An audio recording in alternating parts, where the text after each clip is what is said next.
Tasawuf telah mengakar kuat dalam masyarakat Indonesia sejak awal masuknya Islam, terutama melalui jalur dakwah para wali songo dan ulama sufi dari Timur Tengah dan India.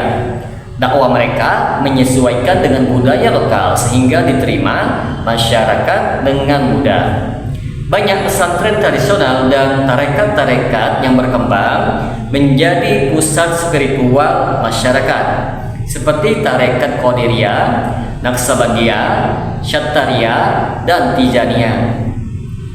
Tasawuf di Indonesia tidak hanya berperan dalam pembinaan rohani, tetapi juga dalam perlawanan terhadap kolonialisme dan pembentukan identitas umat Islam di Indonesia. Bagi teman-teman sekalian yang penasaran dengan kelanjutan dari pembahasan video kali ini, maka tonton terus video ini hingga selesai agar kita menemukan fakta yang sebenarnya.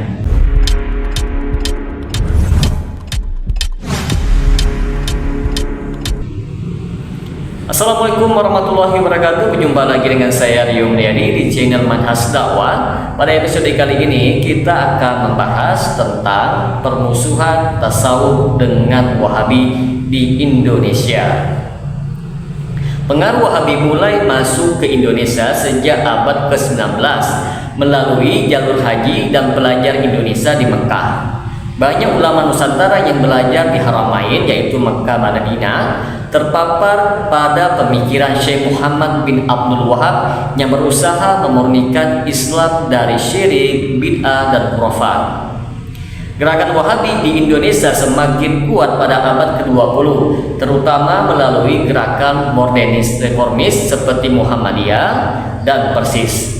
Pada masa yang lebih baru, pengaruhnya disebarkan oleh kelompok Salafi melalui yayasan, buku, radio, hingga media sosial. Permusuhan antara Wahabi dan Tasawuf tidak bersifat personal, tetapi ideologis dan teologis. Beberapa titik konflik utamanya adalah sebagai berikut, teman-teman sekalian. Yang pertama, konsep tauhid. Wahabi membagi tauhid menjadi 3 bagian, yaitu tauhid rububiyah, uluhiyah, dan asma wa sifat. Mereka sangat keras menolak segala bentuk perantara, yaitu wasilah kepada Allah dalam hal ibadah. Tasawuf tradisional sering mengamalkan tawasul kepada wali, memohon syafaat dari para ulama yang telah wafat, atau menggunakan perantara dalam berdoa. Bagi Wahabi, teman-teman sekalian, ini dianggap syirik kecil ataupun besar. Yang kedua, ziarah kubur dan pengagungan terhadap wali. Tasawuf sangat menghormati makam para wali dan ulama. Tradisi seperti haul, tabaruk, yaitu mengambil berkah, dan istighatsah adalah hal yang umum. Wahabi menentang praktik ziarah yang disertai dengan permintaan doa kepada penghuni kubur, tabaruk, ataupun pengkultusan wali, karena dianggap hanya menyerupai praktek kaum musyrikin terhadap berhala. Yang ketiga, tarekat dan amalan khusus. Tarekat memiliki wirid, zikir, dan suluk yang diajarkan oleh mursyid, yaitu guru spiritual. Mereka mengklaim adanya pengetahuan batin atau ilmu laduni yang diberikan Allah kepada para wali. Wahabi atau Salafi menganggap bahwa amalan semacam itu tidak ada dasarnya di dalam sunnah Nabi Muhammad SAW dan menganggap sebagai bid'ah ataupun gulu, yaitu berlebihan dalam hal agama. Yang keempat, teman-teman sekalian, takwil sifat-sifat Allah Subhanahu wa Ta'ala. Wahabi berpegang kepada mazhab Syalaf yang menetapkan sifat-sifat Allah tanpa takwil, tafwid, dan tasybih. Adapun tasawuf Asy'ariyah dan Maturidiyah yang dominan di Indonesia melakukan takwil terhadap sifat-sifat Allah Subhanahu wa Ta'ala seperti tangan, wajah, ataupun istiwa Allah agar tidak menyerupai makhluk. Hal ini dituduh Wahabi sebagai penyimpangan dari salaf. Kiai Haji Hasyim Asy'ari pernah mengkritik keras ajaran Wahabi dalam kitab Risalah Ahlussunnah wal Jamaah.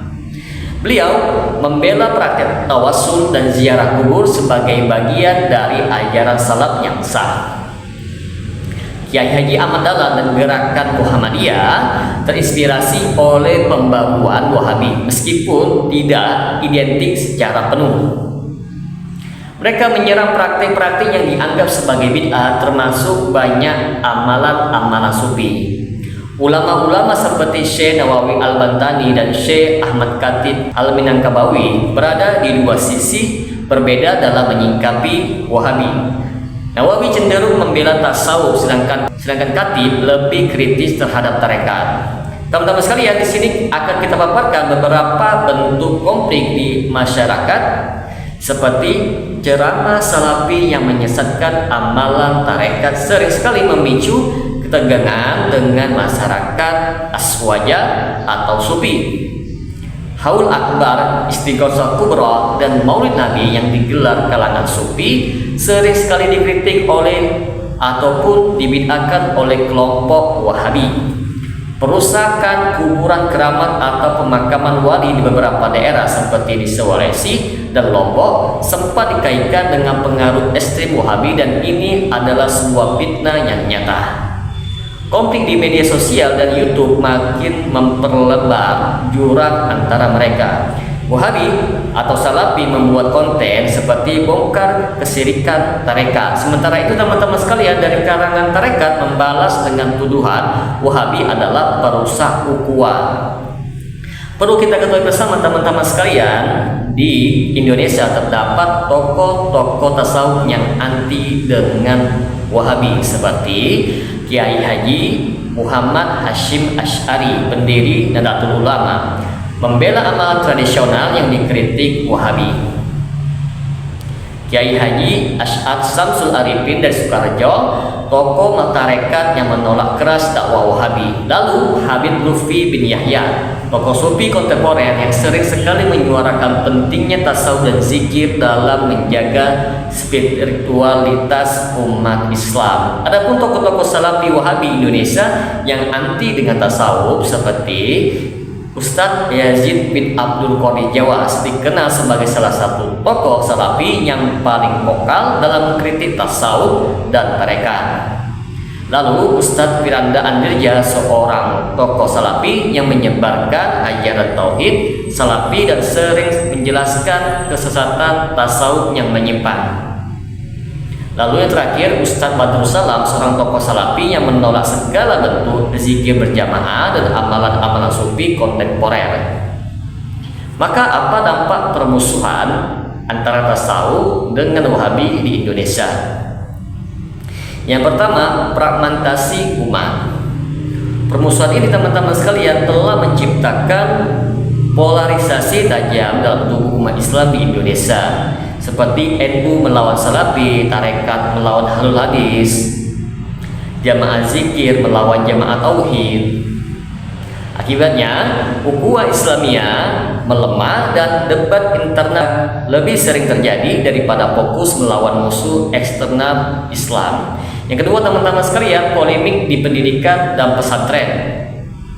Banyak pesantren tradisional memblokir akses dakwah Salafi karena dianggap berpotensi merusak manhaj santri. Sementara itu teman-teman sekalian, Yayasan Salafi menolak amalan-amalan aswaja tradisional karena dianggap menyimpang. Saling tuding ini merugikan pendidikan umat Islam.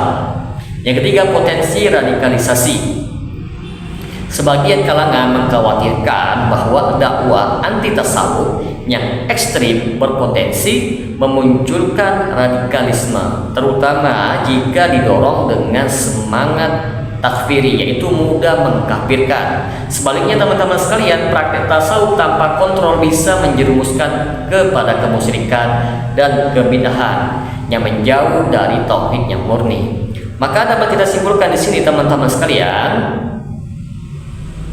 permusuhan antara Salafi Wahabi dan tasawuf di Indonesia bukan sekedar perbedaan mazhab, melainkan pertarungan ideologi keagamaan, pemurnian atau purifikasi melawan pelestarian tradisi. Wahabi menginginkan Islam yang murni dari unsur-unsur lokal, sedangkan tasawuf sendiri menyesuaikan Islam dengan budaya lokal, selama tidak bertentangan dengan ajaran syariat. Konflik ini terus berlanjut hingga hari ini dalam berbagai bentuk, seperti ceramah, media sosial, buku, bahkan sikap politik organisasi keagamaan. Di satu sisi, Wahabi telah menyadarkan umat Islam akan pentingnya tauhid dan larangan terhadap syirik. Di sisi yang lain, tasawuf mempertahankan warisan kearifan spiritual Islam yang mendalam dan menyentuh jiwa. Penyelesaian konflik ini bukan dengan saling menyalahkan, tetapi dengan dialog ilmiah, adab dakwah, dan saling memahami batas perbedaan. Umat Islam Indonesia harus dewasa dalam menyikapi perbedaan agar energi umat tidak habis untuk saling menyerang, tetapi untuk membangun kejayaan Islam bersama. Semoga dengan sedikit penjelasan ini dapat memberikan manfaat bagi teman-teman sekalian, dan apabila channel ini dapat memberikan manfaat bagi teman-teman sekalian, silakan subscribe dan share. Semoga bermanfaat. Assalamualaikum warahmatullahi wabarakatuh.